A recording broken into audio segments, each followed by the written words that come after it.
दोस्तों, इस दुनिया में वैसे तो बहुत सी खोजें होती हैं, पर उन खोज में से कुछ खोजें इतनी ज्यादा विचित्र होती हैं कि उन्हें देख वैज्ञानिकों तक के होश उड़ जाते हैं।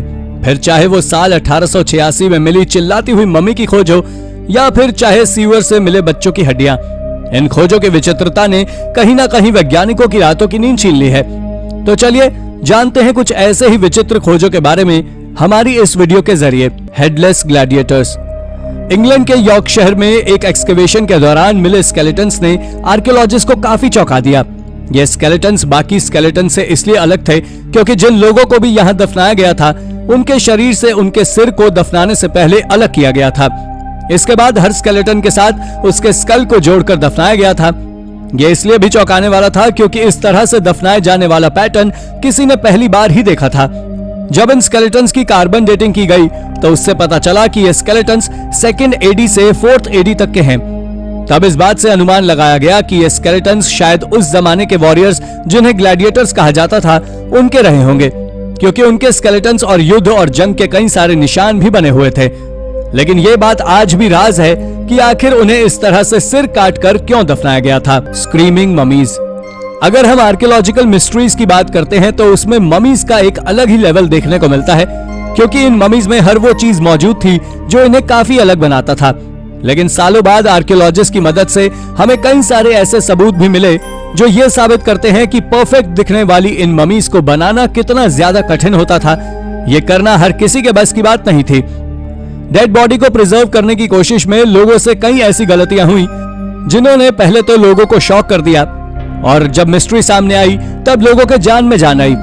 ऐसी ही एक मिस्ट्री सामने आई साल 1886 में। आर्कियोलॉजिस्ट को एक स्क्रीमिंग यानी कि चिल्लाती हुई मम्मी मिली। तब लोगों ने माना कि शायद इस इंसान को जिसकी ये मम्मी है उसका जिंदा मम्मीफिकेशन किया गया होगा। लेकिन जब बाद में साइंस ने डेवलपमेंट किया तब एक्सपर्ट्स ने यह बताया कि डेड बॉडी में राइगर मॉर्टिस नाम की एक प्रोसेस होती है जिससे बॉडी फैलती है। इसलिए इस मम्मी का शायद जब मम्मीफिकेशन हो रहा होगा तब उसे करने वाले से कुछ गलती हो गई होगी, जिससे जबड़ों के नीचे का हिस्सा सही से मम्मीफाइड नहीं हो पाया और बाद में ये जबड़ा अपनी जगह से फिसल गया। इसलिए ये मम्मी दिखने में ऐसी दिख रही है जैसे इसे जिंदा दफनाया गया हो। शैकल्ड कॉर्प्सेस। दोस्तों, जब भी किसी एक्सकेवेशन साइट का एक्सकेवेशन किया जाता है तो आर्कियोलॉजिस्ट की वहां से कुछ ऐसे अनसुलझे रहस्य मिलते हैं जो काफी ज्यादा शॉकिंग और डरावने होते हैं, जिनमें से कुछ के जवाब तो हमें मिल पाते हैं और कुछ अनसुलझे ही रह जाते हैं। ऐसे ही रहस्य 2016 में एथेंस में एक एक्सकेवेशन के दौरान सामने आया जब नई बिल्डिंग्स बनाने के लिए एक साइट की खुदाई की गई। इस खुदाई के दौरान यहां से कई ऐसे स्केलेटन्स बरामद हुए जिन्हें दफनाने के बाद बांधा गया था। खैर, ये लोग कौन थे और क्यों थे, इन्हें किस तरह बांधकर दफनाया गया था, इसके लिए एक्सपर्ट्स ने एक एंशिएंट टेक्स्ट का सोर्स लेकर बताया कि ये लाशें एथेंस के कुछ रिबेल्स की थी जिन्हें मारकर दफना दिया गया था जब वो एथेंस की सत्ताधारियों के खिलाफ आवाज उठा रहे थे। लेकिन ये राज आज भी सभी से दूर है कि आखिर जब उन्हें मार दिया गया था तो उन्हें दफनाते टाइम बांधा क्यों गया। शॉकिंग तो यह था कि उनमें से कई स्केलेटन्स को तो 2 बार बांधा गया था। अब इस बात का जवाब आर्कियोलॉजिस्ट अभी तक नहीं दे पाए, लेकिन इसके पीछे जो भी राज होगा वो काफी शॉकिंग रहा होगा। पिट ऑफ डेथ। 2012 में फ्रांस की एक एक्सकेवेशन साइट के खुदाई के दौरान भी कुछ ऐसे सीन्स देखने को मिले जिसने गुजरे जमाने की हिस्ट्री के खतरनाक हिस्सों को हमारे सामने लाने का काम किया। इस खुदाई के दौरान आर्कियोलॉजिस्ट को यहाँ पर एक 6.5 फीट का एक चैम्बर मिला जहाँ पर एक साथ कई लाशों को किसी जमाने में दफनाया गया होगा। इस चैम्बर से इन लाशों की हड्डियां बरामद हुई। चौंकाने वाली बात यह थी कि इन लाशों में मेल, फीमेल, बच्चे, नवजात बच्चे सभी के स्केलेटन्स थे, जो इस ओर इशारा कर रहे थे कि इन बॉडीज को काफी बुरी तरह से यहाँ फेंक दिया होगा। जब इन बॉडीज की कार्बन डेटिंग की गई तो पता चला कि इन बॉडीज को लगभग 5300 साल पहले इस जगह दफनाया गया होगा। अब सोचिए, इतने साल पहले इस तरह का कत्लेआम किसने और क्यों मचाया होगा। एक्सपर्ट्स तो अभी तक इस बारे में कुछ भी नहीं कह रहे। आपका क्या मानना है, हमें कमेंट बॉक्स में कमेंट करके जरूर बताएं। Vampire burials. दोस्तों, पुराने जमाने में कई सारी ऐसी मान्यताएं चलती हैं जो मानते थे कि दुनिया में वैम्पायर, विचेस, बीस्ट्स और भी कई प्रकार के लोग रहते हैं जो इंसानों को खाते हैं।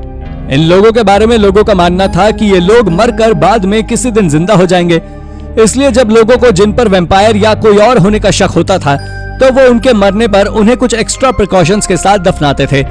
ऐसे कई सारे सबूत मिले हैं जहां पर यह साबित हुआ है कि लोग इन सब बातों में बिलीव करते थे। ऐसे कई सारे स्केलेटन्स एक्सकेवेशन के दौरान मिले हैं जिनके गले पर लोहे की एक नुकीली रिंग नुमा हथियार बंधा हुआ है, जिससे ये अगर कभी उठा तो इस रिंग से उसका गला तभी कट जाए। इसके साथ साथ ऐसी बॉडीज भी मिली हैं जिनके जबड़े में बड़े बड़े पत्थर लगा दिए गए हैं, जिससे जब भी ये उठें उनके दांत टूट जाएं और वो फिर कभी लोगों का खून न पी सकें। तो कुल मिलाकर बात यह है कि पुराने जमाने में फुल अंधविश्वास होता था, जिनके शिकार बेचारे वो लोग हुए जिनका कुछ लेना देना भी नहीं। उनकी लाशों के साथ क्या व्यवहार किया गया, ये सब आप वीडियो में देख ही रहे हैं। द मुआ अंडर द माउंटेन। दोस्तों, ऐसा नहीं है कि दुनिया के राज हमें सिर्फ जमीन के अंदर ही मिलते हैं, कभी कभी ये राज पहाड़ों के नीचे भी मिल जाते हैं। जैसे कि एक राज मिला 1986 में न्यूजीलैंड के एक पहाड़ माउंट ओवन के नीचे। ये रहस्यमयी राज हमारे सामने तब आया जब एक माउंटेनियर का एक ग्रुप ट्रैकिंग करने के लिए इस माउंटेन पर गया हुआ था। इन माउंटेनियर्स को इस माउंटेन के नीचे कुछ हड्डियों का ढेर मिला। हालांकि ऐसा होना पहाड़ों में काफी सामान्य सी बात होती है, लेकिन जब उन्हें इसके पास एक चीज दिखाई दी जिसने उनके चेहरे के हाव भाव ही बदल दिए। उन्हें यहाँ पर एक एंशिएंट बर्ड जिसे मुआ कहा जाता था, उसका एक पंजा मिला जो काफी अच्छी और प्रिजर्व कंडीशन में था, और ऐसा लग रहा था मानो ये मुआ अभी कभी ही मरा हो और उसका पंजा यहाँ लाकर फेंक दिया गया हो। लेकिन शॉकिंग बात यह थी कि अब ये बर्ड दुनिया में नहीं पाई जाती, इसलिए आखिर ये पंजा यहाँ क्या कर रहा था? क्या मुआ अभी भी दुनिया में मौजूद है?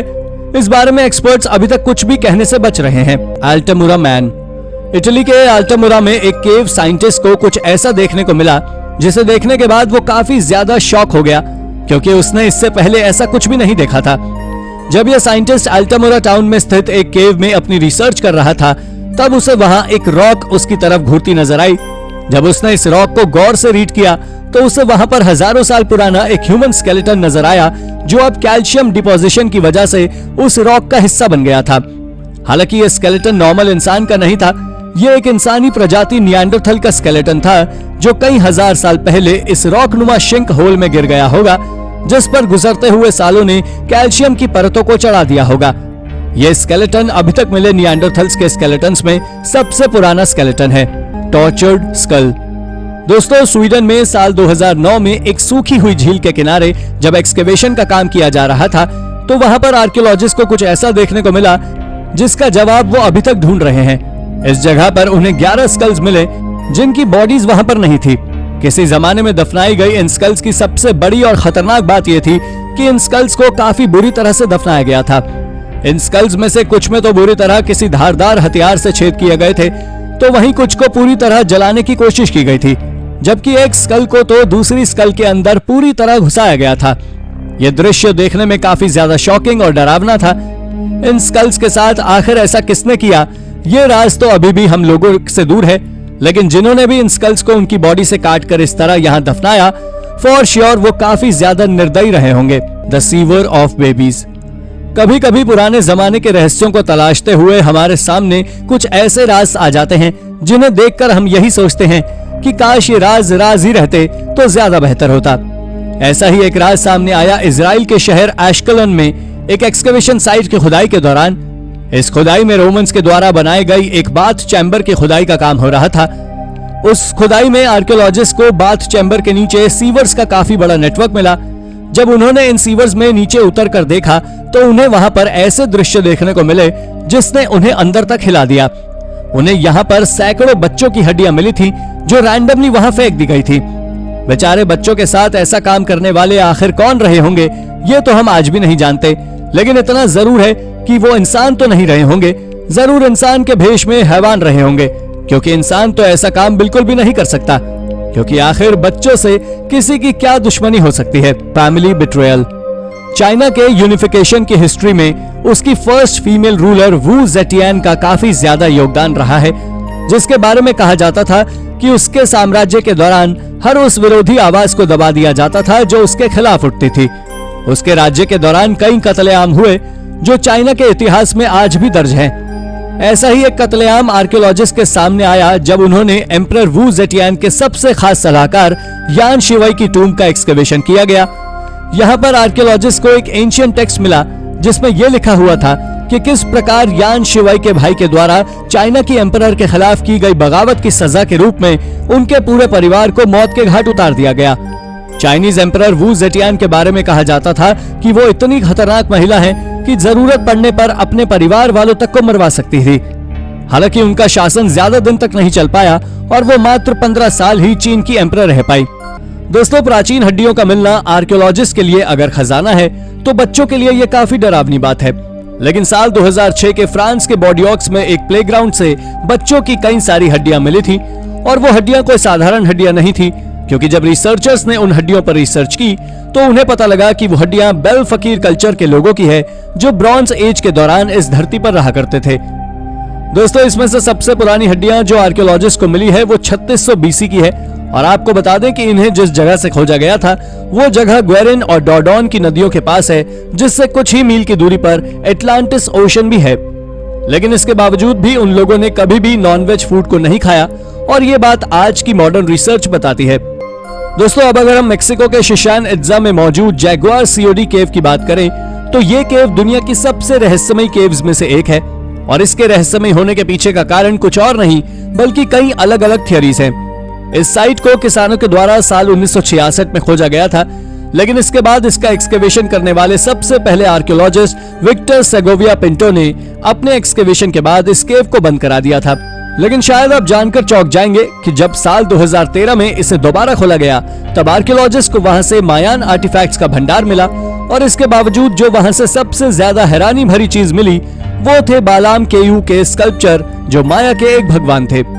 इजिप्ट एक ऐसी जगह है जहां लगभग हर चीज रहस्य के घेरे में है और उन्हीं में से एक है इजिप्ट का रेगिस्तान, जिसके नीचे ना जाने कितनी कब्रें दफन हैं।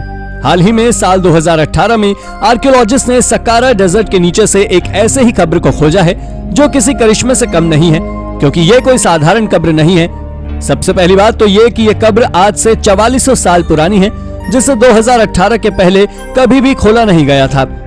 इसके साथ ही आपको बता दें कि इस कब्र के अंदर कई सारे स्टैचूज, वॉल पेंटिंग्स और अजीब तरह की कुछ और भी चित्रकारी मौजूद थी, जिनके कलर्स आज 4400 साल बाद भी ब्राइट हैं। जब आर्कियोलॉजिस्ट ने इस बारे में छानबीन की तो उन्हें पता लगा कि ये एक मिस्टर वाइटी नाम के एक इजिप्शियन प्रीस्ट की कब्र है।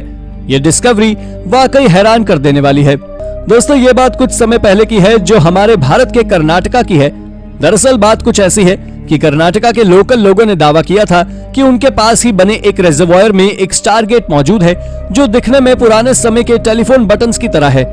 जब इस बात को कर्नाटका की सरकार ने सीरियस लिया तब उन्होंने वहां बने रिजर्वॉयर को खाली करा दिया, लेकिन उन्हें वहां से कोई स्टारगेट तो नहीं, पर जो मिला उसने सबको चौंका कर रख दिया। आपको बता दें कि वहां से आर्कियोलॉजिस्ट ने कई सैकड़ों शिवलिंग खोजे जो आर्कियोलॉजिस्ट के लिए एक नई खोज बन गई, जिन्हें सहारा स्लैंग के नाम से जाना जाता है।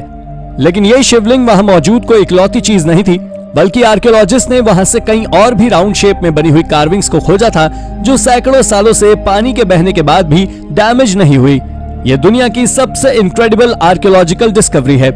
ये तो आप सभी जानते हैं कि प्राचीन ग्रीस के लोग वेल्थ और ऑपुलेंस के साथ अपना जीवन जीते थे, पर हाल ही में आर्कियोलॉजिस्ट ने वहां से एक गोल्ड लीफ टूम्ब को खोजा है। जिन्हें नहीं पता उन्हें बता दें कि गोल्ड लीफ टूम्ब एक तरह की कब्र होती है जिसे सोने के जेवर, सोने से बने हुए हथियार और कई अन्य सोने से बने हुए कीमती सामान के साथ दफनाया जाता था और इसे केवल बहुत ज्यादा अमीर व्यक्ति ही अफोर्ड कर पाता था।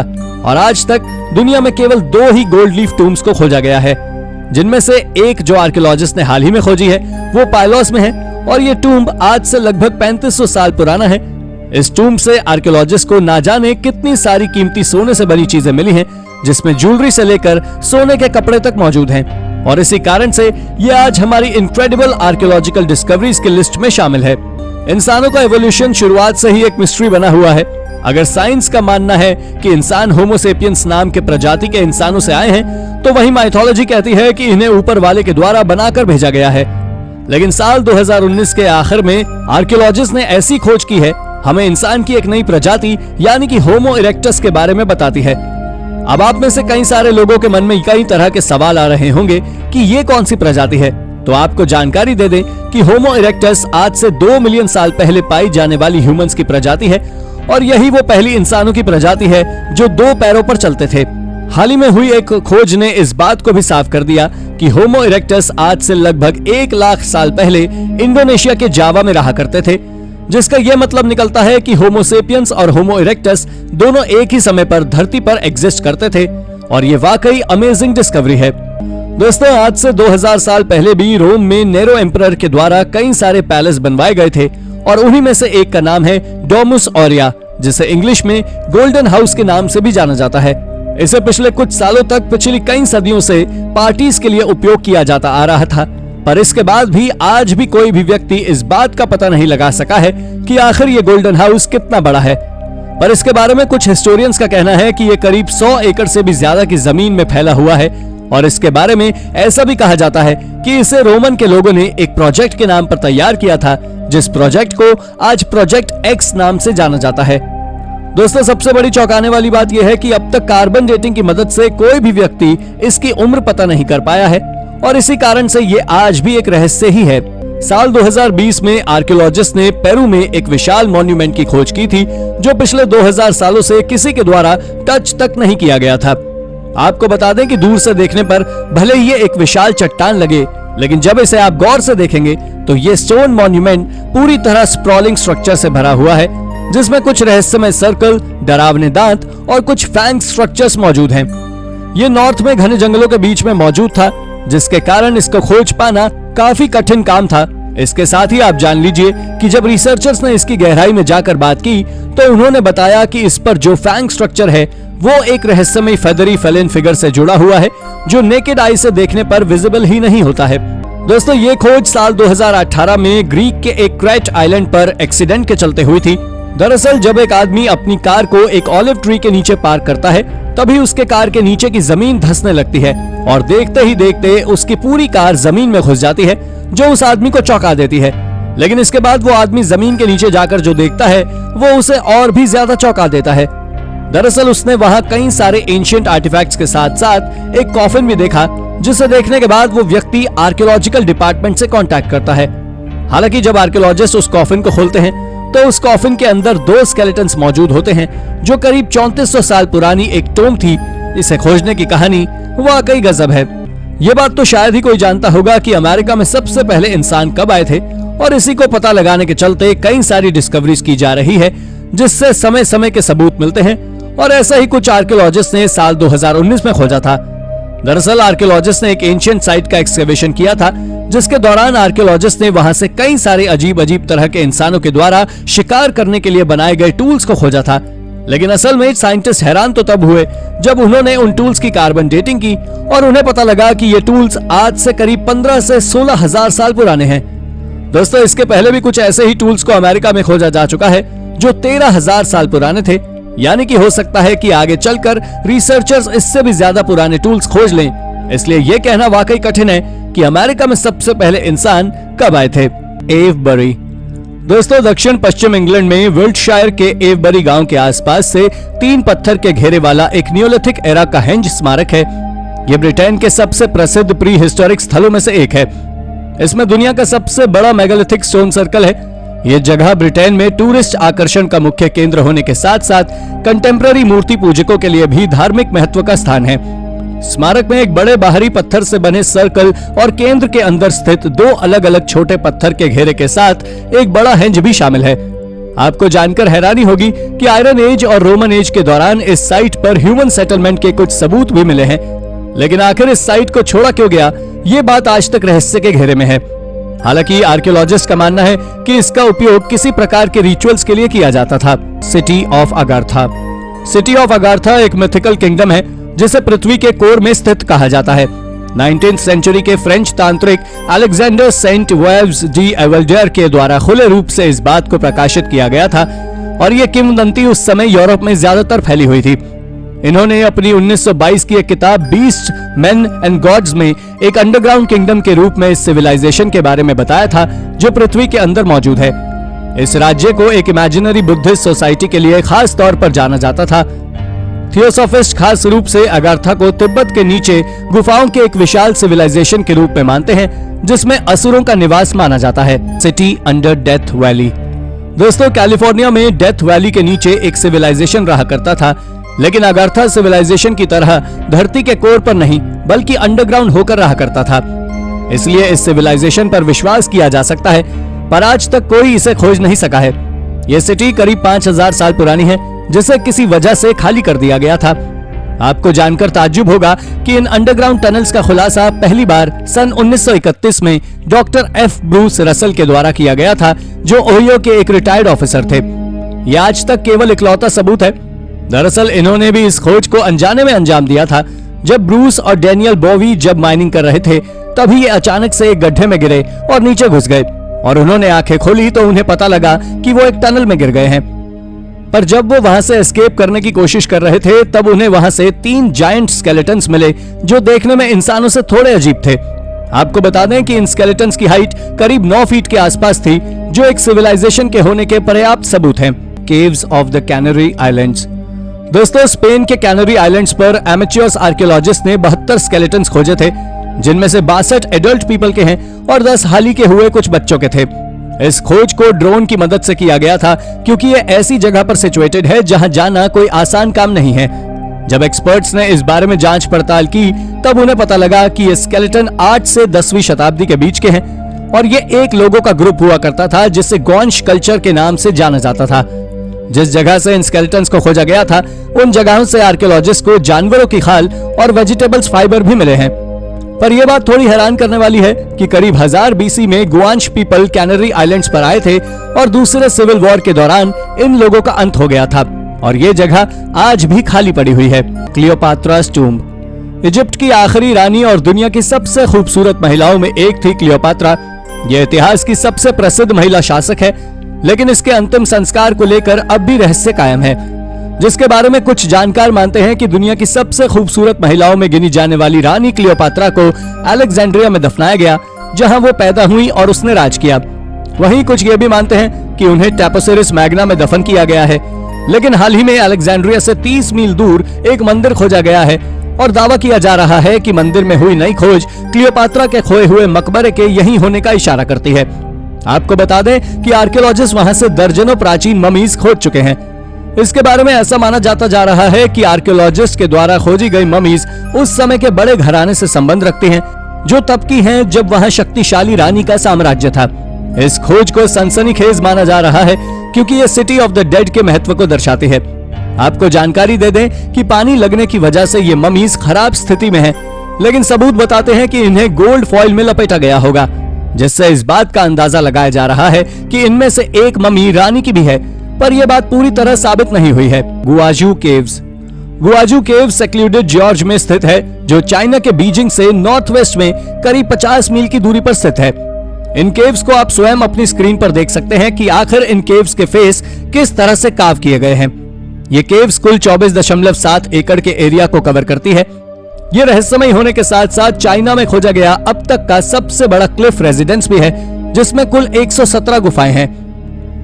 एक्सपर्ट्स का मानना है कि इतनी बड़ी केव को इतने सुंदर तरीके से कार्विंग कर बनाया गया है कि इसको बनाने में कम से कम 100 वर्कर्स को 5 सालों का समय लगा होगा।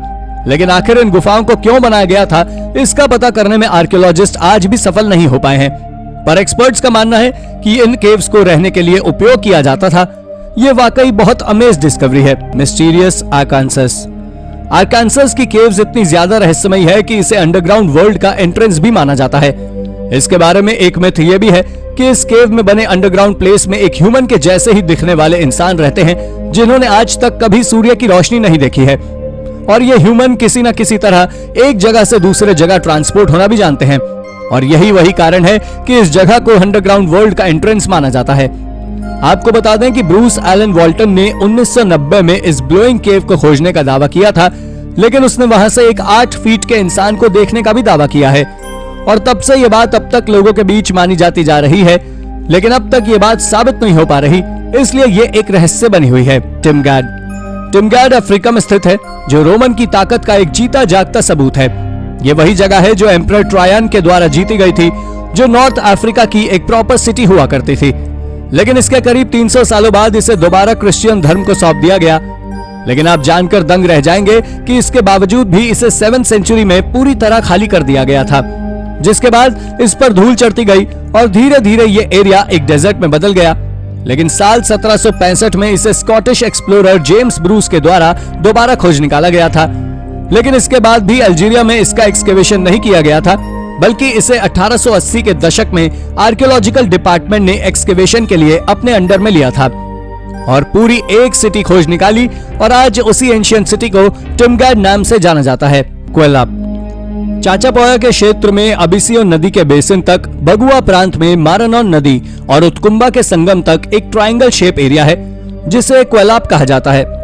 उत्कुम्बा घाटी के दृश्य वाले पहाड़ों में सी लेवल से 3000 मीटर ऊपर एक चूना पत्थर पर स्थित है। इस साइट का निर्माण 6ठी शताब्दी ईस्वी में किया गया था और इसका निर्माण अलग अलग समय पर हुआ है, इसलिए ऐसा माना जाता है कि 900 से 1100 ईस्वी के बीच इसका मुख्य निर्माण हुआ था। आपको बता दें कि क्वेलाप 14.8 एकड़ के क्षेत्र को कवर करता है जो नॉर्थ साउथ ओरिएंटेशन के साथ बनाया गया है और ये चूना पत्थर की दीवारों से घिरा हुआ है और ये दीवारें कोई छोटी मोटी दीवारें नहीं है बल्कि ये 20 मीटर तक ऊंची है। और आपको जानकारी दे दें कि पुरातत्वविदों के बीच कई दशकों से दीवारों के निर्माण के पर्पस यानी कि मकसद पर बहस हुई है, क्योंकि इतनी ऊंचाई पर होने के बाद भी किसी सिटी में बाउंड्री, ये बात थोड़ी ज्यादा वियर्ड है। पर आज तक कोई इस रहस्य को सुलझा नहीं सका है। The Ellora caves. दोस्तों, महाराष्ट्र में स्थित एलोरा केव्स बहुत ही शानदार रूप में कठिन कारीगरी से बनाए गए थे। ये दुनिया के सबसे प्राचीन रॉक कट गुफा और मंदिरों का एक समूह है जिसे यूनेस्को के द्वारा वर्ल्ड हेरिटेज साइट में भी शामिल किया जा चुका है। इसमें प्राचीन आर्किटेक्चर की अनोखी छाप देखने को मिलती है। आर्कियोलॉजिकल डिपार्टमेंट के अनुसार एलोरा की गुफाएं 600 सीई से 1000 सीई के दौरान निर्मित की गई गुफा मंदिरों का एक ग्रुप है, लेकिन मुगल शासन के दौरान इन गुफाओं में देवताओं और मूर्तियों को नुकसान पहुंचा है, पर चित्रकला और कार्विंग आज भी सुंदर रूप में ही है। एलोरा की गुफाओं की दीवारों पर इंस्क्रिप्शन भी मौजूद है जो 6ठी शताब्दी के ही हैं और इसलिए यह दुनिया में भी प्राचीन जगहों में सबसे आकर्षक जगह है। इसमें बौद्ध और हिंदू दोनों ही धर्मों के होने के सबूत देखने को भी मिलते हैं। Moon hole mansion. दोस्तों, ये कैरिबियन के बेक्वेया आइलैंड के वेस्टर्न एंड पर स्थित है जो आज खाली पड़ा हुआ है। आपको बता दें कि इसे एक वॉल्केनिक रॉक्स के अंदर कार्व कर बनाया गया था जिसे एक कपल के द्वारा अपने लिए एक ड्रीम होम की तरह तैयार किया गया था और ये ओशन के बहुत ही नजदीक था। इसके साथ ही ये पूरी दुनिया में खोजा गया अब तक का सबसे बड़ा और सबसे सुंदर मैंशन है। दरअसल इसकी कहानी कुछ ऐसी है कि जब 1950 के दशक में टॉम और ग्लेडी जॉनसन अपनी नौकरी से रिटायर हुए तब वो ये आइलैंड घूमने आए और तब उन्होंने वहां एक मैंशन बनाने का फैसला लिया और बना भी लिया, लेकिन समुद्र की लहरों के कारण उन्हें उसके गिरने का डर था, जिस कारण से उसे कुछ ही सालों में खाली कर दिया गया था। खैर, जो भी हो, पर यह दुनिया के सबसे शानदार मैंशंस में से एक है। Roman ghost city. दोस्तों, आपने कई सारी रोमन सिटीज के नाम सुने होंगे, लेकिन एल ओएड दुनिया की सबसे ऐसी सिटीज में से एक है जिसे हजारों डोम्स का टाउन भी कहा जाता है। यह सिटी आज अल्जेरियन ओएसिस में स्थित है जो नॉर्दर्न सहारा डेजर्ट के बीचों बीच है और इसी के कारण इसे घोस्ट टाउन के नाम से भी जाना जाता है। आपको जान लेना चाहिए कि यह सिटी रोम के लोगों की कला का एक सबसे अच्छा प्रदर्शन है जो करीब 123 एकड़ में फैली हुई है और इसे 1950 के दशक में आर्कियोलॉजिस्ट ने पहली बार खोजा था। और तो और ये पूरी दुनिया में मौजूद ऐसी पहली सिटी है जहां सबसे पहले स्ट्रीट सिस्टम को खोजा गया है। इसको 100 एडी के दौरान बनाया गया था जिसमें 10,000 से ज्यादा घर मौजूद हैं, लेकिन आखिर इसे खाली क्यों किया गया इसका पता आज तक कोई नहीं लगा सका है। एजिडियम थिएटर। एजिडियम थिएटर आज बेल्जियम के सबसे बिजी स्ट्रीट्स पर मौजूद है और इसकी कहानी बहुत बड़ी है। दरअसल इसके असली मालिक ने इसे साल 1906 में बनवाया था, जिन्होंने इसे डायमंड पैलेस नाम दिया था और इसे उस समय पार्टीज के लिए उपयोग किया जाता था, लेकिन इसके पुराने मालिक के मरने के बाद नए मालिक ने इसे पैंथियन पैलेस यानी कि एक नया नाम दिया जिसे डांस नाइट के लिए साल 1929 तक उपयोग किया जाता रहा। लेकिन उसके कुछ सालों बाद दोबारा उसका ओनर बदला जिसने उसे एजिडियम थिएटर नाम दिया और उस डांस हॉल से उस बिल्डिंग को एक मूवी थिएटर में बदल दिया जो अगले 50 सालों के अंदर काफी ज्यादा फेमस हो गया। हालांकि 1979 में उसी ओनर ने इसे मूवी थिएटर से बदलकर डे सेंटर बना दिया और उसके कुल 6 दिन बाद ही सरकार ने इसके दरवाजे हमेशा के लिए बंद कर दिए, क्योंकि 1906 से लेकर ना जाने इस बिल्डिंग में कितने बदलाव किए गए थे, जिस कारण से इसका स्ट्रक्चर पूरी तरह हिल गया और इसके गिरने का खतरा बन गया, जिस कारण से ये आज भी बंद है और इसे रेनोवेट कराने का खर्च भी कुछ ज्यादा ही है। मेजर ग्रिस्ट मिल। दोस्तों, मेजर ग्रिस्ट मिल को नॉर्थ कैरोलिना के वेल्डीज में खोजा गया था और अगाडू थिएटर की तरह ही इसे भी 1906 में बनाया गया था, जिसे कॉर्न के साथ और कई अन्य तरह के अनाजों को पीसकर उसका आटा बनाने के लिए उपयोग किया जाता था। पर 1916 में आए एक बाढ़ ने इसे पूरी तरह तबाह कर दिया और बची हुई चीजों से उसके ओनर का खर्च तक नहीं निकलता था, जिसके कारण 1940 के दशक में उसने इसे बंद कर दिया। लेकिन आपको बता दें कि ये मिल मैकगैलियड नाम के झरने के पानी के कारण काम करती थी और ये झरना दुनिया के सबसे सुंदर झरनों में से एक है, जिसके चलते साल 1982 में इस मिल को रेनोवेट कर दिया गया और साल 2016 में इसके वाटर व्हील को बदल दिया गया था और आज इसे मैकगैलियड फॉल्स पार्क में एक हिस्टोरिकल लैंडमार्क की तरह देखा जाता है। 1984 विंटर ओलंपिक्स। साल 1984 का विंटर ओलंपिक्स सैराजेवो बोस्निया में होस्ट किया गया था, जिसमें गवर्नमेंट ने बहुत ज्यादा पैसा फंसाया था और गवर्नमेंट की उस इन्वेस्टमेंट से स्टेडियम और स्लोप के साथ साथ ना जाने कितनी सारी बिल्डिंग्स तैयार की गई थी। लेकिन ओलंपिक्स के शुरू होने के कुछ समय बाद ही टोर सैराजेवो भी सिविल वॉर का हिस्सा बन गया और वहां जमकर युद्ध हुआ, जिसमें हजारों नागरिकों ने अपनी जान गंवा दी और विंटर ओलंपिक्स के तैयार की गई कई सारी चीजें तबाह हो गई। लेकिन इसके बावजूद भी बहुत सी चीजें बच गई और ये आज देखने में किसी मूवी के सीन की तरह नजर आता है। इसकी लगभग हर दीवार पर ग्राफिटी आर्ट नजर आएगा, लेकिन इसके साथ गोलियों के निशान भी नजर आएंगे और ये जगह वाकई इनक्रेडिबल थी जो आज पूरी तरह खाली है। बेल्शाइट की बात करें तो ये एक स्पेनिश टाउन है जो कई सारी मुश्किलों का सामना कर चुका है और स्पेनिश सिविल वॉर के दौरान भी इस टाउन का भारी नुकसान हुआ था। ये वॉर 1936 से लेकर 1939 तक वहां की गवर्नमेंट के खिलाफ चला था, जिस कारण से ये टाउन तब से लेकर अब तक पूरी तरह खाली पड़ा हुआ है।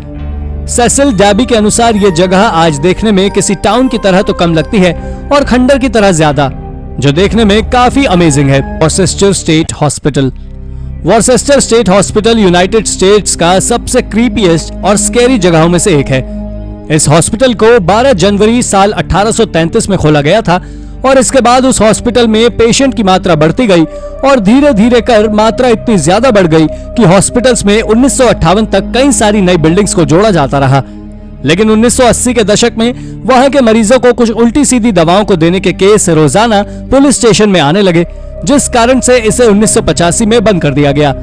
दोस्तों, इसके पीछे एक और कारण बताया जाता है कि इस हॉस्पिटल में इतने ज्यादा मरीजों की मौत हुई कि शायद ही ऐसा पहले कभी हुआ होगा और तब से लेकर आज तक ये जगह आज तक खाली पड़ी हुई है। Edelweiss village. दोस्तों, एडलवाइस विलेज दुनिया की सबसे सुंदर विलेजेस में से एक है और ऐसा इसलिए क्योंकि इसे 1910 के दशक में माउंटेन गाइड्स के रहने के लिए बनाया गया था, क्योंकि उस समय माउंटेन एक्सप्लोरेशन की जोरदार होड़ लोगों के बीच मची हुई थी। लेकिन आज ये विलेज पूरी तरह खाली पड़ा हुआ है, क्योंकि जैसे ही उसके पास में एक नया टाउन बना तब से सारे माउंटेन गाइड्स पूरी तरह उसी गोल्डन टाउन में शिफ्ट हो गए और इस विलेज को पूरी तरह खाली कर दिया गया, जो आज भी एल्पाइन के बॉर्डर पर स्थित है। ऐसा नहीं है कि ये विलेज सुंदरता के मामले में किसी से कम था, बल्कि आपको बता दें कि इस विलेज में बने घर यूरोपियन मिमिक ट्रेडिशनल स्टाइल में बने हुए थे। इसके बारे में ऐसी भी अफवाह है कि इस टाउन को आज से कुछ दशक पहले $1.8 मिलियन में किसी आदमी ने खरीदा है, जिसका नाम अब किसी को पता ही नहीं है। Chicago Coke plant. शिकागो में कई सारे कोक प्लांट्स यानी कि कोल प्लांट्स मौजूद हैं और उन्हीं में से एक था Acme steel Chicago Coke steel plant, जो आज एक इंडस्ट्रियल वेस्टलैंड से ज्यादा कुछ नहीं है। ये कोक प्लांट करीब 100 एकड़ से ज्यादा के एरिया में फैला हुआ है। आपको बता दें कि इस कोक प्लांट में पास्ट में ब्लास्ट फर्नेसेस से कोक यानी कि कोल से कोकिंग नाम की प्रोसेस का उपयोग कर रोड बनाने वाला तार यानी कि डामर, एमोनिया और लाइट ऑयल जैसी चीजों को बनाने के लिए उपयोग किया जाता था। लेकिन करीब 100 सालों तक ठीक तरह से चलने के बाद अचानक वहां की गवर्नमेंट ने इस प्लांट को साल 2001 में कई सारे कारणों के चलते बंद करा दिया और वो कारण इतने ज्यादा रहस्यमय थे कि उन्हें आज तक कभी भी पब्लिक के बीच नहीं बताया गया। इसके साथ ही एक और हैरानी भरी बात यह है कि उसके ओनर का नाम आज गूगल से लेकर किसी भी हिस्टोरिकल रिकॉर्ड में शामिल नहीं है। स्प्री पार्क। दोस्तों, ये स्प्री पार्क जर्मनी के बर्लिन में स्थित है, जो आज से करीब पिछले 20 सालों से खाली पड़ा हुआ है। दरअसल इसे वर्ल्ड वॉर 2 के बाद जानबूझकर तबाह कर दिया गया और आपको जान लेना चाहिए कि इसे ईस्ट बर्लिन की गवर्नमेंट के द्वारा साल 1969 में बनाया गया था और ये पार्क इतना ज्यादा बड़ा था कि इसका अंदाजा आप इसी बात से लगा सकते हैं कि इस पार्क में करीब 1.7 मिलियन विजिटर्स हर साल घूमने आते हैं। इसमें हर तरह की राइड्स मौजूद थी, जिसमें फेरिस व्हील जैसी राइड्स भी शामिल थी और तो और आपको बता दें कि ये पूरे ईस्ट जर्मनी में इकलौता अम्यूजमेंट पार्क था। जिसके बाद इसके ओनर ने इस अम्यूजमेंट पार्क में कोकेन स्मगल की थी और वर्ल्ड वॉर 2 के बाद इसे तबाह कर बंद कर दिया गया। यही इसके बर्बाद होने का मुख्य कारण है। तो दोस्तों, ये थी हमारी आज की वीडियो। आपको हमारी ये वीडियो कैसी लगी हमें कमेंट करके जरूर बताइए और हाँ, जाते जाते चैनल को सब्सक्राइब भी जरूर कर दीजिएगा। Thank you for watching.